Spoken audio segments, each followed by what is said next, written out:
Баршаңызға сәлем достар. Бүгінгі видеода мен сіздерге қағаздан құлпынай жасап көрсететін боламын. Видеоны міндетті түрде соңына дейін қараңыздар. Оны жасау үшін ең алдымен бізге осындай қызыл және жасыл парақ қажет. Оның пішіні шаршы тәріздес болуы керек. Қызыл түсті шаршыны алып, осылай қосу тәрізді етіп бүктейміз.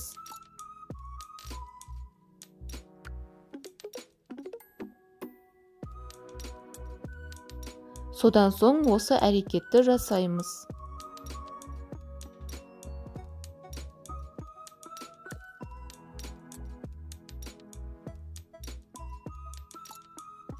Содан соң видеода көрсетілгендей етіп, төрт бұрышты пішін жасаймыз. Келесі әрекеттің барлығын видеода көрсетілгендей етіп жасаймыз.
Міне біздің құлпынайымыз дайын болды.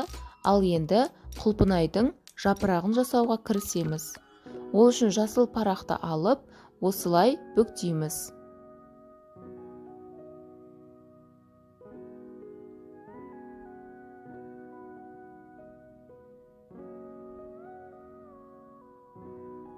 Келесі кезекте бізге қайшы қажет болады. Осылай жапырақтың пішіні етіп кесіп аламыз.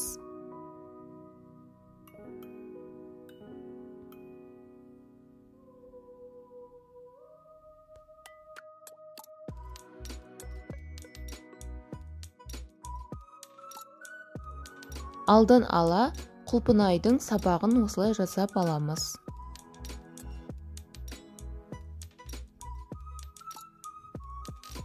Осылай кигіземіз. Міне достар, біздің құлпынайымыз дайын болды. Міндетті түрде жасап көріңіздер, өте оңай жасалады. Егер сіз видеоны дәл осы жерге дейін қараған болсаңыз, міндетті түрде каналға тіркеліп, видеоға лайк басуды ұмытпаңыз.